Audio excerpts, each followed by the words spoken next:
Bonjour à tous et à toutes, j'espère que vous allez bien, c'est Nasvap pour une nouvelle vidéo sur le Typhoon BT, le Typhoon BT.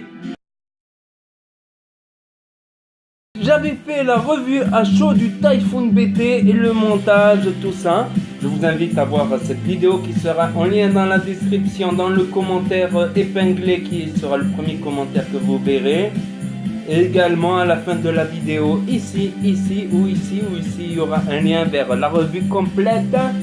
Donc là, je vais vous parler des choses que j'ai remarquées, que je n'avais pas remarqué quand j'ai fait la vidéo à chaud, justement. C'est pour ça que je fais cette partie 2.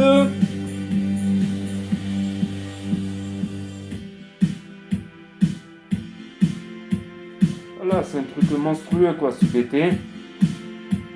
Regardez en full VG, enfin full VG, en 70 VG.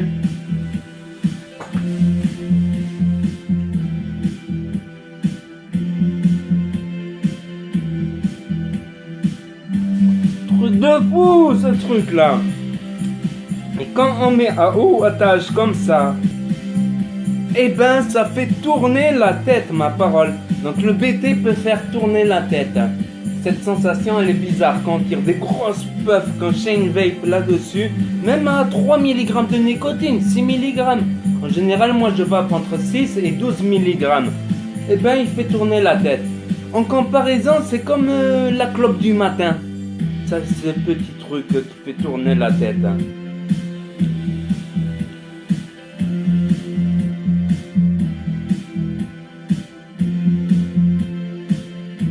Donc oui, il fait tourner la tête ce machin là, ça c'est... Il y en a qui apprécieront après.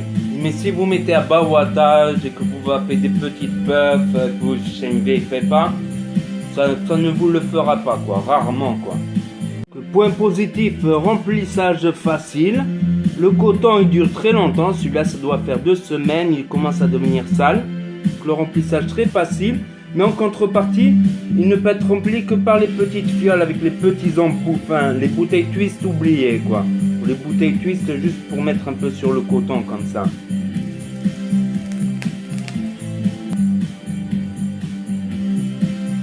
Voilà, le coton il dure aussi très longtemps, ce qui est un autre point positif que j'ai constaté par la suite. Point de vue capillarité, aucun souci de capillarité. Surtout en 50-50, même en 70 VG, même en full VG, je n'ai pas rencontré de problème. Si on cotonne bien aussi, si on cotonne bien.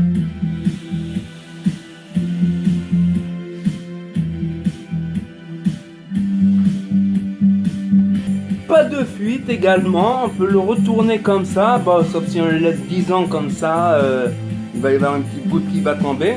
Ça dépend aussi du cotonnage. Si on cotonne beaucoup, il y a zéro risque de fuite pratiquement. Si on cotonne beaucoup à la bourrin, qu'on tasse bien le coton, c'est paradoxal mais c'est comme ça. Si on cotonne bien, il n'y a aucune fuite. Si on met pas énormément de coton, ouais, il peut fuir quoi. Donc c'est un point positif que si on cotonne bien, si on cotonne beaucoup, il n'y a aucune fuite dans la poche, tout ça. Quand j'ai pas beaucoup cotonné, par contre, voilà quoi. Autre point positif, hein.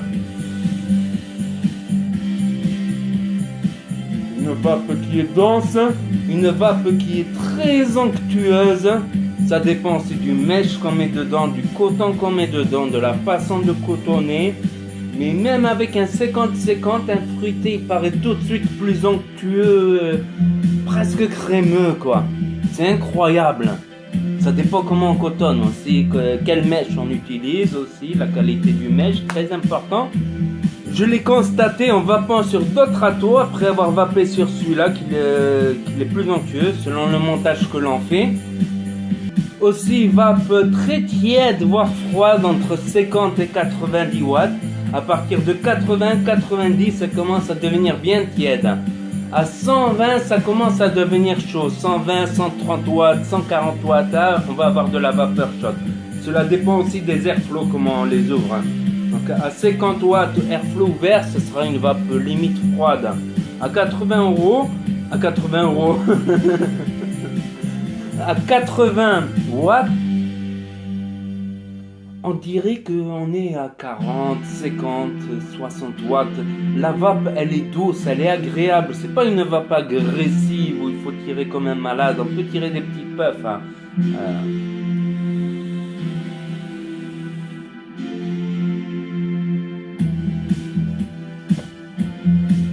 Le drip type aussi, il est en Delrin. Donc le Delrin, normalement, c'est censé refroidir.